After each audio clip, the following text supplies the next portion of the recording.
questions about time management, being a business owner, being a mom, being a leader, and being especially an entrepreneur.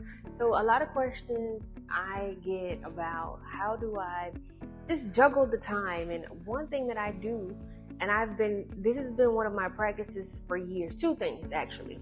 One is, hey, I feel like even when times are hard, even when I'm tired, even when I don't feel like it, I try to get in at least three things in for my business a day. So let me break that down a little bit. So three things total, not just for my business, but one thing for me, one thing for my family, and one thing for my business. And even when I'm out of time or I don't feel like it or things are really hectic, those are my three standbys, right? So every day by me doing that, I'm moving the top three things that are important to me forward.